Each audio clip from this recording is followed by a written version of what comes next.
Hello,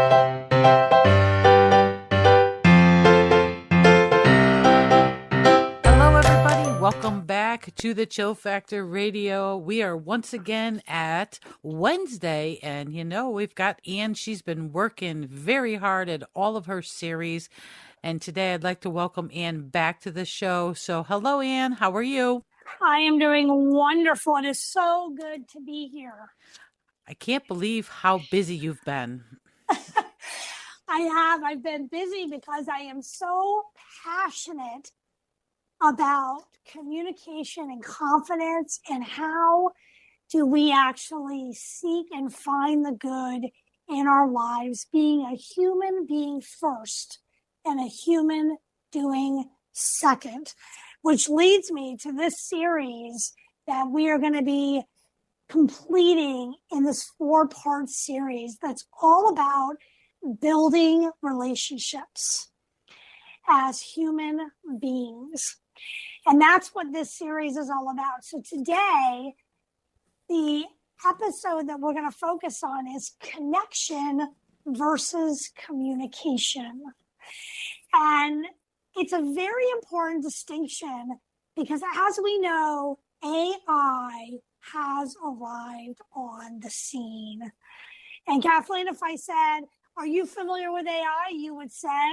I'm not really sure, but I think I know where you're going with this. Yep, right.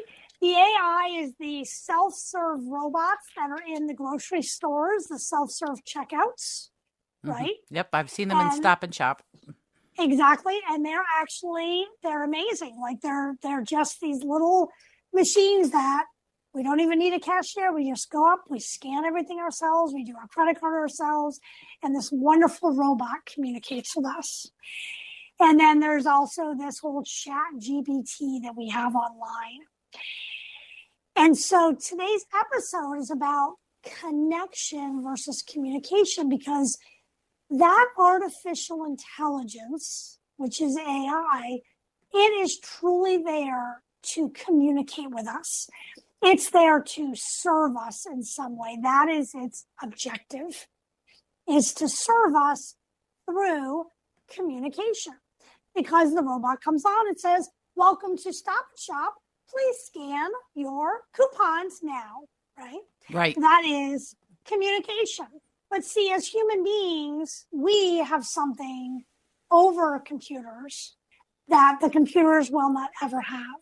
And that is, we actually connect with one another.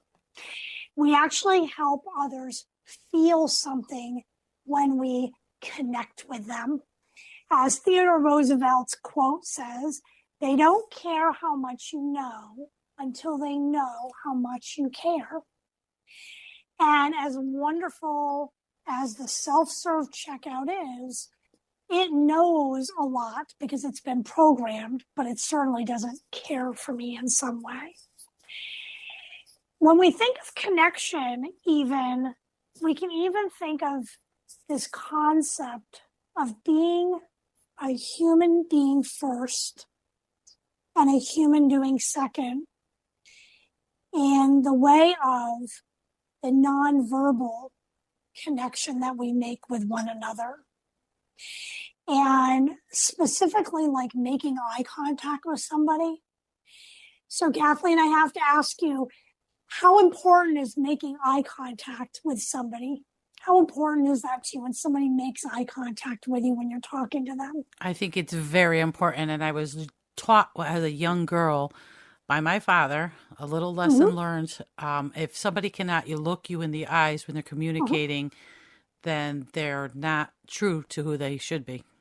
And that's a really valid, important point, because it's something that us as human beings, that we kind of can see past the person, right? We can feel something when we make that connection. When my husband and I first started dating, he was all about the eye contact. He's like, you have to look me in the eye. I really need you to look me in the eye. And the challenge I have is that I am like a lizard in the fact that my eyes do not work together. I only see with one eye at a time. So I have a lazy eye. Each of my eyes is lazy depending on which one is working. And so I had a really hard time looking him in the eye because I was so self-conscious of it. Aw, he loves But you. well, exactly. And he recognized, he's like, I don't care. I really need you to look me in the eye. And I would like, okay, I can do that. And I said, just so you know, depending on which one's working, that one will look at you and then the other one will go off and then it will switch. But it's that a concept of connecting verbally and connecting non-verbally with another human being. Because relationships and connection take time to grow. The definition of life is actually to grow and change. And what I love about that definition, to grow and change, is that it defines what connection and what relationships are all about. Because every time we have a shared experience with another human being, our relationship grows somehow, and it does change a little bit because we've kind of added that next experience to our repertoire in that connection. And I love that. And this topic is so near and dear to me because I want to ensure that each of us recognize the influence that we have in each other's lives. And so we're going to talk about 3 things that we're going to cover in today's episode. And those are, number 1, is to understand another person versus just being there to be understood. And number 2 is to show vulnerability and honesty, is to trust another person. And then number 3 is to have the intention of being present to actually share with another person. Even if it's one shared experience, it still can make a connection and you have influence in each experience that you have with another human being. And I know each of us have probably had the moment where we wake up in a great mood and everything is wonderful. We get in our cars, we go to the corner store and we get some coffee, and the cashier is angry, ridiculously angry and upset about whatever is going on in their world. We have a shared experience with that other human being. And sometimes we kind of take that on a little bit. And they're angry and they're upset. And we come on, oh my gosh, Jill, it's so good to see you. Just here to get my coffee. And all of a sudden, with our influence, Jill goes, oh, it's so good to see you, Ann. No problem. Well, yeah, I had a bad night. My husband and I got in a fight. And, I'm trying to talk it through. And you give that smile to Jill. And you say, you know what? I hope it all works out today, Jill. I hope your day gets a little bit better. And that shared experience made a connection with her. And now she's not so angry when you leave, all because of you, because you made a connection with her. And that's what this is all about. So number 1, as we talked about, is to understand versus to be understood. And this talks about positive neuroplasticity at its core, because positive neuroplasticity is all about this concept of us becoming more resilient, for us to be able to be on our own side and to validate ourselves. Because what's beautiful and wonderful is that when we can be resourceful within ourselves and we recognize what we need and we fill those needs ourselves, when we are with somebody else, we are not looking for them to serve us, but we are mindful and we are now in that experience and that interaction solely for the purpose of connecting with that other person. Because unfortunately, it's not all about us. And I know some people don't like to hear that. They're like, but it is about me. You have to think about me and I and my. And it's like, there's a moment and there's a time for that. But positive neuroplasticity says, be on your own side so that when we're with others, that we can state our needs. Hey, by the way, I need you right now. I'm calling you because I need something, and I need a listening ear. And that's beautiful and that's wonderful. But it's also that idea of reciprocation, that when somebody calls you to talk to you, for you to be present with them. And as we know, that connection is about compromise and recognizing and understanding the other person, meeting them where they are to make the most of that connection and that shared experience. And how do they communicate? I know each of us have our own ways. We don't just have one way to communicate anymore. We have texting, we have email, we have phone, we have social media. And this concept of understanding another person and making the most of a connection is sometimes that sacrifice of saying, yeah, I really am a phone talker. I love to talk on the phone. But recognizing that a friend of mine, she really is a texter, and being able to compromise on that and say, yeah, I'll text her.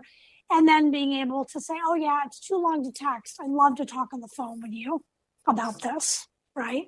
Correct. And that's kind of understanding it from the other person's experience. Another part is that idea of finding the commonality between each other when we are in that experience. And what is the commonality for us to be able to make the most of that connection and to build that relationship? If the only time I call my friend is because I need something from her, is that really building connection? No. Right? That's like not the idea. But if I call because I'm like, hey, by the way, I just saw this thing in New York and I was remembering that you and I had spent a day in New York. I was thinking maybe we could go together and go to New York again. I How like does the that way you sound? included her. I like that. Right. And that's this kind of this idea of, is that's what's making a connection, right? And that's kind of this concept of sharing our story with one another. And also sharing the feelings, to be able to understand it from their point of view of how do they feel about things. Number two is this concept of vulnerability and honesty, is to trusting the other person, giving others a safe environment where there's no pressure on them to be a certain way, and that we accept people just as they are.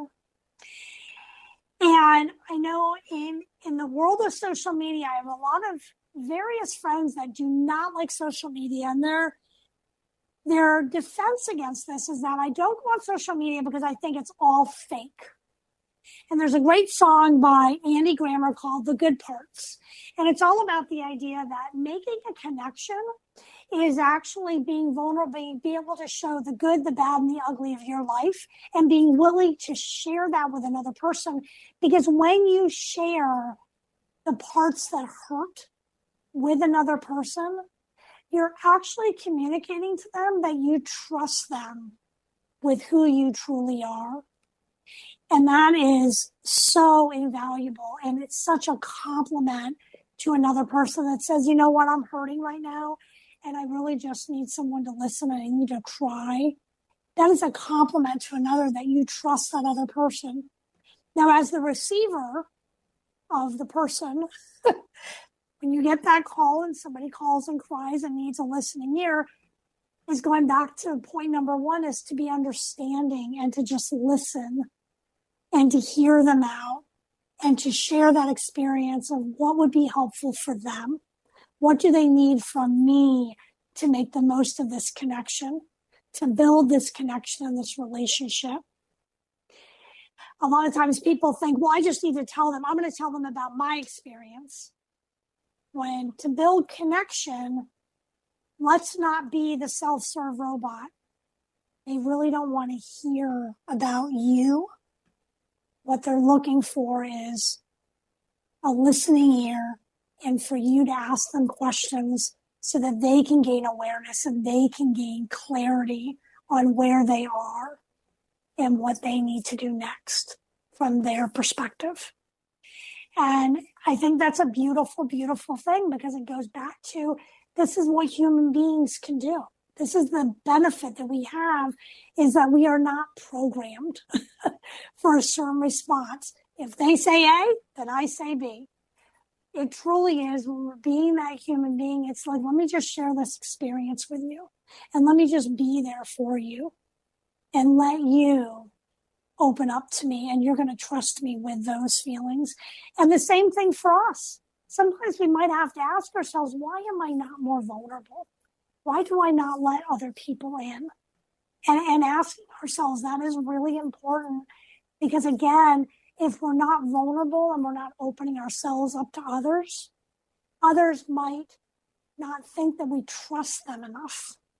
And therefore, the relationship never gets any deeper, and it stays very superficial. And number 3 is this importance of connection takes time. And recognizing what is the amount of time of building relationship and connection. And sometimes it's for one season, and sometimes it's for a lifetime.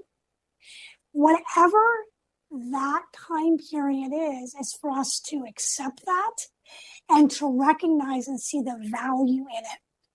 Some connections are as simple as the fact that we went to the grocery store and we couldn't reach something, and this wonderful tall gentleman comes over and goes, let me get that for you. And then it drops on the floor, and we share a laugh, and we talk about height, and we look each other's in the eye, and we just have that moment of connection together. And what's beautiful about that is maybe I had an awful, awful day, and I felt like nobody loved me. And that moment, that gentleman came over and he helped me serve a need. And now I built a connection with him for that one moment. And as I left the store, I thought to myself, I have influence. I made that gentleman laugh with my joke. And I do have something that I offer to the world, that we have that space for those small little connections. And then there's the other connections that we haven't experienced over and over and over. And being able to recognize those people in our life, to sometimes just picking up the phone and say, I just really want to call you and let you know how much I love you and how much you've meant to me. Because you brought flowers when my husband was sick.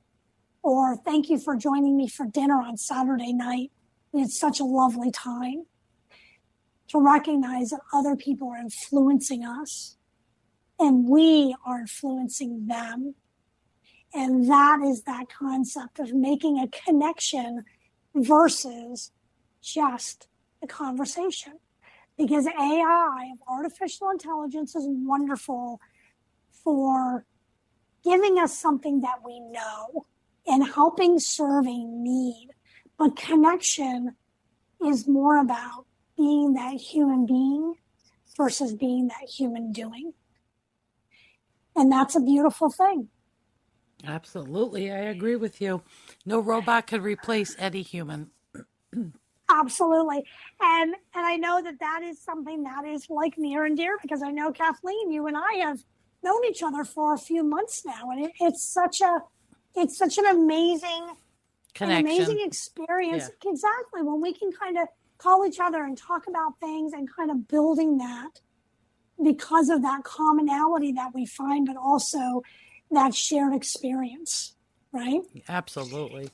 And with that, I will let you know, I do appreciate everything that you do at the Chill Factor and everything that you bring with all the people that you influence, and you don't even recognize, you might not see all those people, but they hear you, and that voice and that caring that you spread across those airwaves makes a difference, because it gives connection to other people. And it lets us know that we have influence in the world, and that's a beautiful, beautiful thing. As of you, too. If you're going back to all your series, just a wonderful connection, like you said. You know, Ann, I'm going to tell you a little side note. Sure. I said to Mikey the other day, he says, you know, you've got X amount of listeners listening in from around the world, and they were big numbers. And I almost fell off my chair, no pun intended. I literally said, I would like to hug each and every one of them. Yeah. You can't, but at the same time, you can. Yeah. And it is that idea. And, the social media thing is an interesting world. But even with social media, this idea of reaching out to people, which I'm doing more of, is interacting with the people that are liking and the people that are commenting in order to be able to say, yeah, I might not see you, but I can still interact with you in a conversation online. Always. And to be able to build that connection, because it is amazing how many more people are getting together, and all the dating apps, they're all starting online because they turn a communication tool into a way for us to connect with one another. And that's a beautiful thing, to bridge that gap. But we certainly are still human beings, and we will always have something over the computers because we have those feelings, and to use those in powerful ways to show our kindness and love to one another, which is so invaluable for each of us. Absolutely. And definitely other senses as well. Yep. Absolutely. And again, it's just amazing to see that. I'll never forget when we got married, the priest said something really valuable that we will never forget. And he said, I'm going to give you the secret to a happy marriage. If you are always looking at things from his viewpoint and loving him where he needs you to be, and he is always loving you where you need to be, you're both putting the other person's interest first, you're going to be great. Awesome. And I will never, ever forget that, because it is an absolute truth. And it is really what has really kept us in our marriage so strong through so many adversities of epilepsy and cancer diagnosis, because it's that concept of connection. I know every person has probably had the friend that's called and said, hey, will you go do something with me? Please, please, please, please. And you're like, I don't really want to do that. But you're like, please just do it for me. I really need you to be my wingman, or go hang out with me and go shopping with me. And inevitably, because we love them, we say, okay, no problem. I'll do that for you. Right? Sure. Because of the connection. Because we're loving that person and we're meeting them where they are. And that's really what it's all about. And it's that flexibility and that kindness that we show to one another. And that's kind of what lets it grow time over time. So I appreciate everybody tuning in today, to say the least. And we've got our 4-part series, and I'll give you a sneak peek of the other episodes. Number 2 is going to be being a champion versus having a champion. Number 3 is how to be intentional and mindful for connection. And then number 4 is how do we be interested and not necessarily interesting for connection. So those are the rest of our episodes for this series. I am looking forward to each and every one of them, as always, Ann. Simply amazing. Wonderful information. Folks, if you're listening in, you can share this. And Ann is on Spotify, and she's got lots of great information. And another side note, if you need to book Ann, or if you'd like Ann to come to your location, the Chill Factor also offers live broadcasts. We could bring Ann right to you. Absolutely. That would be wonderful. I'm a huge fan of connection myself, so I would love to get out and about. So that would be wonderful. Great stuff, Ann. Thanks again for everything you're doing for the Chill Factor and for the world. So go out there and get them, Tiger. That sounds great. Thank you so much. I appreciate it. All right. We'll talk soon, Ann. Bye-bye. Bye-bye. Are you ready to master those conversation skills? Well, join me online for an interactive workshop with your camera and your microphone on. You will learn proven strategies and practice using your experiences to role play in a safe space to customize these skills to your personality. The great news is you no longer will avoid difficult conversations. Rather, you're going to have increased confidence and build relationship and credibility with each conversation.